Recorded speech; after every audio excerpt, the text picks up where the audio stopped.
Well, God's best for you today, and I mean that sincerely. And if you just leave a comment to tell me you watch this, I'll be praying especially for you. It would touch me just to know that you watch this. And if you watch it all the way through to the end, leave your comment at the end and say, I watched you all the way to the end. That would make me feel so good. Anyway, we're going to continue our series of lessons on Old Testament people. And we're about to begin what will maybe be our longest story. I don't know, David and Solomon might be longer. But we're going to do Moses. And we will not finish this in one lesson or two. Maybe not even 3. 4? We'll see.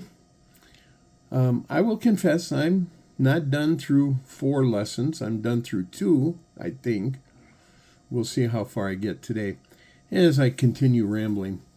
And as we look at the story of Moses, it's going to be sometimes story-like, and other times it's going to be more like I do Bible studies.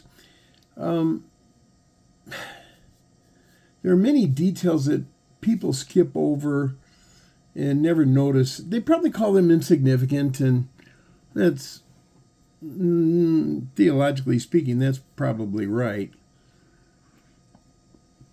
However, those insignificant details do make the Bible more interesting to read, in my opinion.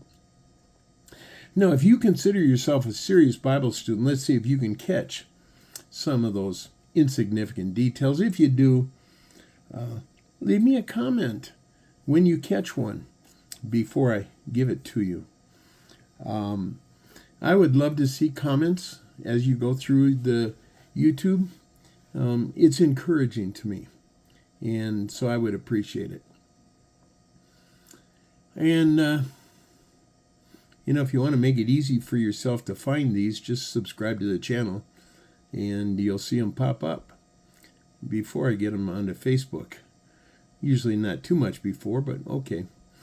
Anyway, so when we left the nation of Israel, the descendants of Abraham, Isaac, and Jacob, a.k.a. Israel, Jacob was Israel, and the nation became Israel. There were 70 members of the family, including Joseph, his wife, and 2 children in Egypt, and 66 in Canaan, and they all came down to Egypt. And this was when Joseph was the second highest ruler in all of Egypt, so, that's where we were. Now, the family grew rapidly over the years, and I do mean rapidly.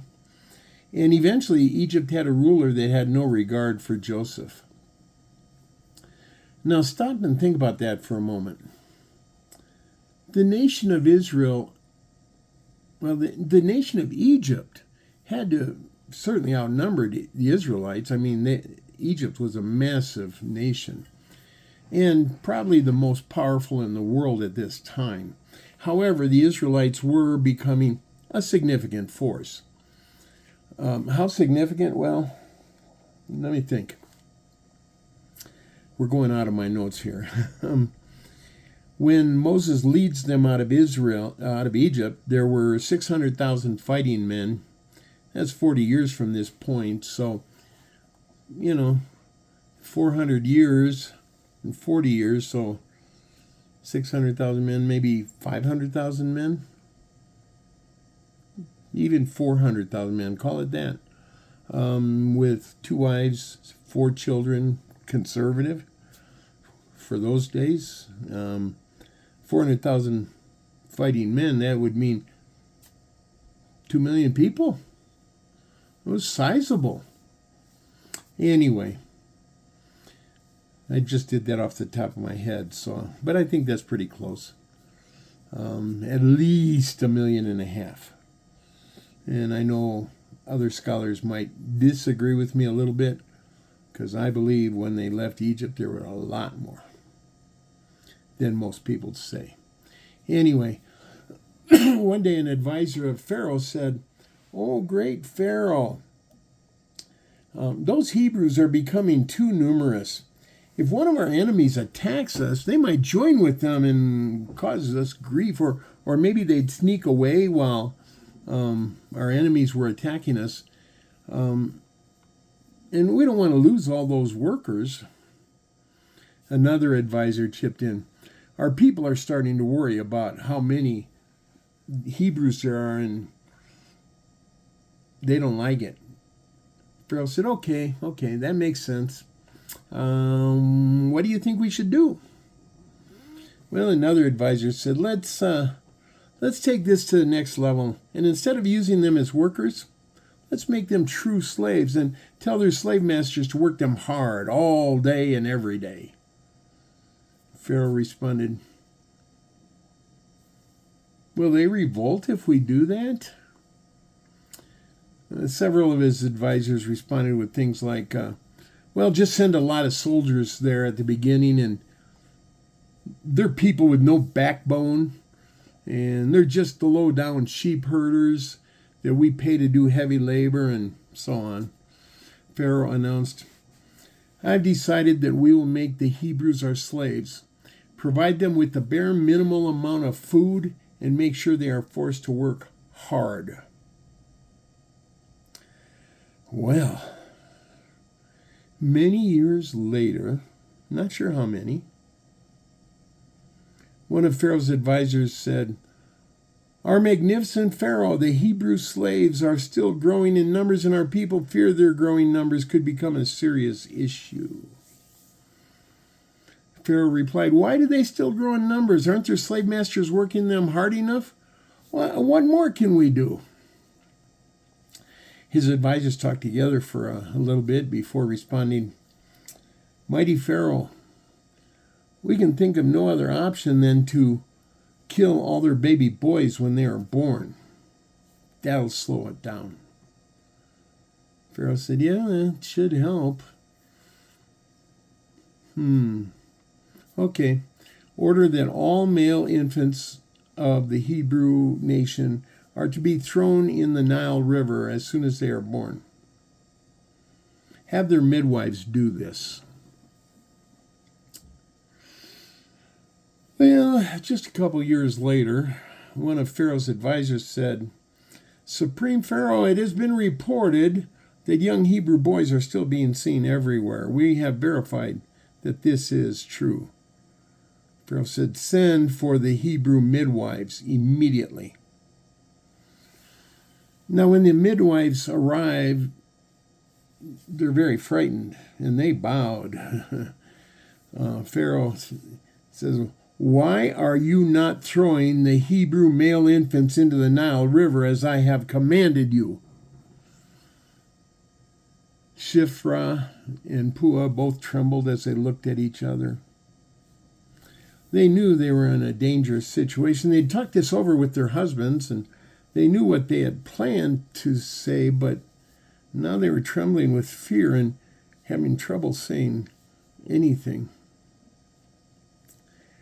After a few moments, they bowed deeply, and with her face to the ground, Shiphrah said, "Your Majesty, Hebrew women are not like Egyptian women. They give birth before we can arrive. They hide their babies from us because they know what we have been commanded to do." Pharaoh and his advisors did not know what they could do.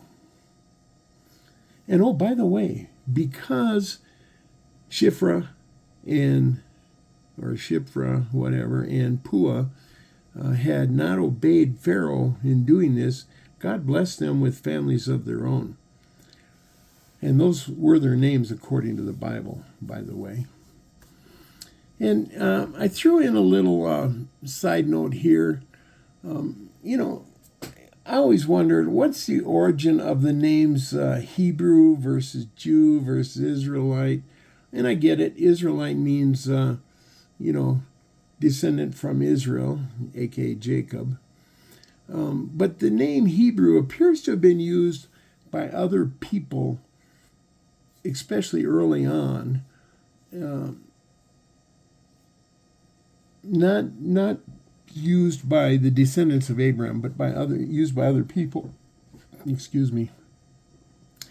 And it's believed that in the Hebrew Bible, that term is used only one time regarding Abraham. But it's believed that because Abraham crossed the Euphrates River, and the word Ivri meant something like from across the river, that's how they got the name Hebrew.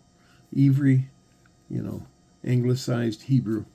And the name Jew began being used after the Babylonian exile, by the way, and not before that. And I found that quite interesting. It's a contraction of Judah, which was the name of the nation of Israel at that time, because Jerusalem was in the region of the tribe of Judah. So when the 10 tribes and the 2 tribes, it became Israel and Judah. And so Jew became a contraction of Judah. And that's where that name came from. Interesting. I don't know. To me it was. So in the first 40 years of Moses' life, it starts with his birth, but not too much after all of the introduction, a man from the tribe of Levi named Amram and his wife Jochebed already had 2 children, Miriam and Aaron. And Jochebed one day said, "Hey, Amram, my husband, we're going to have another child." Amram said, "That's wonderful, my dear wife." He hugged her and they danced a little. Jochebed said, "But husband, what if this child is a boy? What shall we do?" Amram said, "We will trust God, and we will do what we have to do." Well, about 7 months later, Jochebed gave birth to a baby boy, and Amram was pleased. Buttons popping, pleased. But he was also frightened. Amram said, "Jochebed, my dear wife, we must do something. Some of our neighbors have already been talking about our baby, and the more people talk about him, the more likely an Egyptian will hear something about him." Jochebed said, "Yes, my husband, I've been thinking about this too." Amram said, "Do you have any ideas?" And Jochebed said, "I have already made a basket, and I used some tar and pitch to make it waterproof." Amram said, "Well, how will that save our baby boy?" And Jochebed said, "Well, Pharaoh's daughter bathes in the Nile River, and I know where she does this. So we will put the baby in the basket and leave it where Pharaoh's daughter will find him."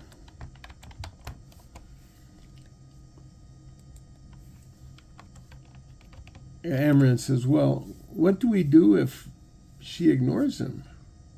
Jochebed said, "We will have Miriam stay nearby and watch. She can rescue him if Pharaoh's daughter doesn't rescue him." And she calls for Miriam. Amram, "I like your idea, but what happens if she does rescue him? He'll no longer be our son. What shall we do if she ignores him?" Aye. What do we do? Jochebed said, "Here's Miriam. Let me explain the rest of my idea to you and her. Daughter, we are going to put your baby brother in a basket. We want you to take him to the Nile River and put him in the reeds right near where Pharaoh's daughter bathes. You know where that is, don't you?" Miriam, "Yes, mother, I know where that is. But what do I do after I leave him there?"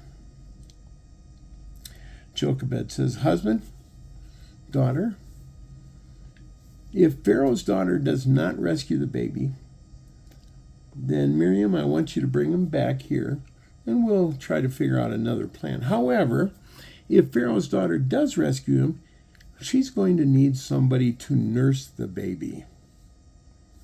So Miriam, wait a little while to make sure she's going to keep the baby, and then approach her and suggest you can find a woman that can nurse him. Miriam said, I will do exactly as you have told me. And Amram said, a wise woman I married, yes. Okay, so Pharaoh's daughter, named Satnesu, went to her favorite place to bathe, escorted by her maids, and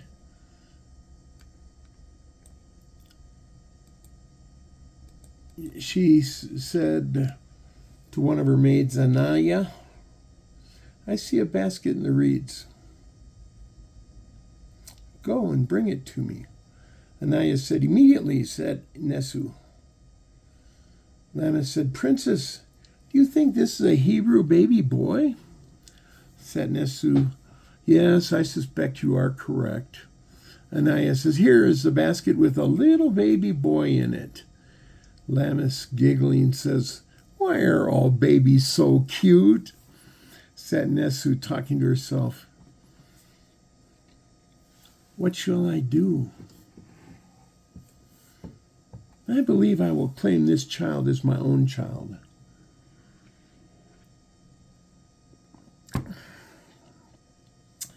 A few moments later, Miriam appeared, and she said, after bowing low to the Pharaoh's daughter, she says, great Satnesu, would you like me to find a woman that can nurse the baby? Satnesu, child, who are you? Miriam, I am merely a Hebrew slave of the mighty Pharaoh. I was about to bathe when I saw your maid find a baby in a basket, and I watched her bring it to you. Satnesu said, yes, child. Bring me a woman that can nurse this baby. And Miriam left. Satnesu said, I do not think that young lady was here by accident. She is probably the sister of the baby, and it is likely she will bring the mother of the baby. Lamis said, well, Satnesu, is that a bad thing? Does it bother you? Satnesu, no, my child, that is not bad, and it does not bother me. I was merely speaking my thoughts. She looked at her maids and said, this baby is my own son, and I will call him Moses, because I took him out of the water, and because his name will honor my father, Pharaoh Thutmose this first. So Miriam returned with her mother, and they both bowed. Satnesu said, are you willing to nurse this child? You will be required to live in my home and care for him until I release you. Jochebed, yes, Satnesu, I am willing to serve you in this manner. I have milk because I gave birth to a son whom the great Pharaoh ordered killed. Satnesu was amused, and she responded, very well. Then you will now be a part of my household. What is your name? Jochebed, my name is not important. I am merely a slave of Pharaoh, but my people call me Jochebed. Satnesu took her bath and her party and left, taking Jochebed with them. Jochebed was carrying Moses.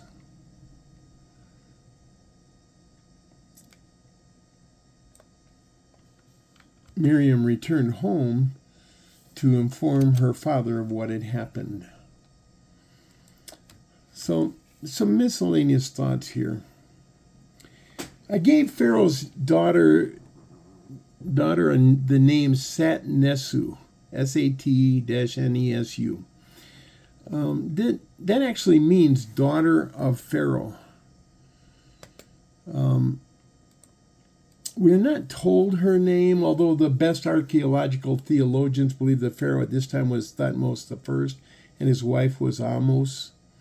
They had 2 sons and 2 daughters. 3 children died quite young, and their surviving daughter was Hatshepsut, or Hatshepsut. Anyway, perhaps that was the name of the woman that saved Moses from the Nile River. I believe that is true. The Jews called her Bithia, or variations like Batya or Bitya. The daughter of Pharaoh, that's what it means still. Josephus, a Jewish historian born shortly after Jesus' crucifixion, called her Thermothus. Artapanus, a Jewish historian that lived around 200 years before Christ, well after Moses, called her Maris. The Bible doesn't say Egyptian women, and that's my thoughts on that. What her name was, Hatshepsut, will come into our life briefly a little bit later in this. The Bible doesn't say Egyptian women were taking Hebrew boys as their own, but since Pharaoh's daughter seems to have immediately recognized this baby as Hebrew, it makes me wonder how often this type of rescue happened.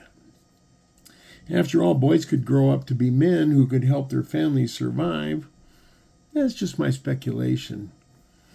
And more speculation.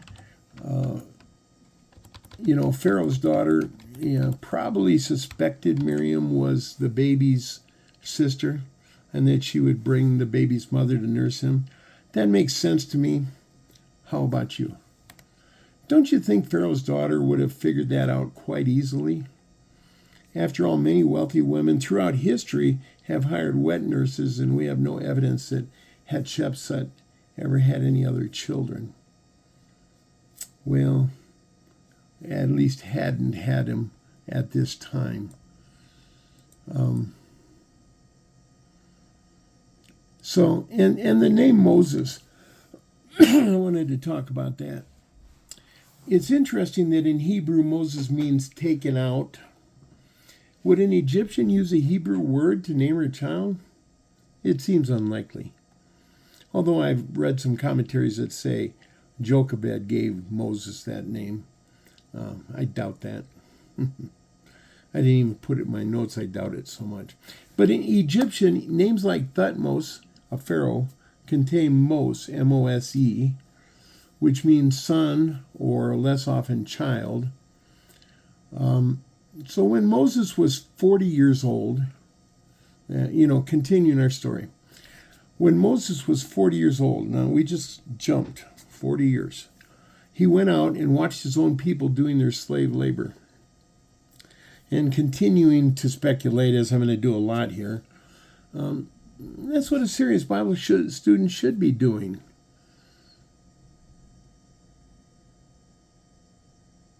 Do you know what I'm about to cover? Moses was 40 years old. He went out and watched his own people doing their slave labor. How did Moses know he was a Hebrew? Slightly different skin color? Not likely. Different facial features? Probably not. They're pretty genetically close to each other. Oh, his mother helped Pharaoh's daughter raise him, and therefore she could teach him. Now that one makes sense, because Pharaoh's daughter would want a nanny for a few years. What do you think? Interesting. Well, anyway, Moses went out and saw his people working, and he saw an Egyptian whipping a Hebrew. He looked around.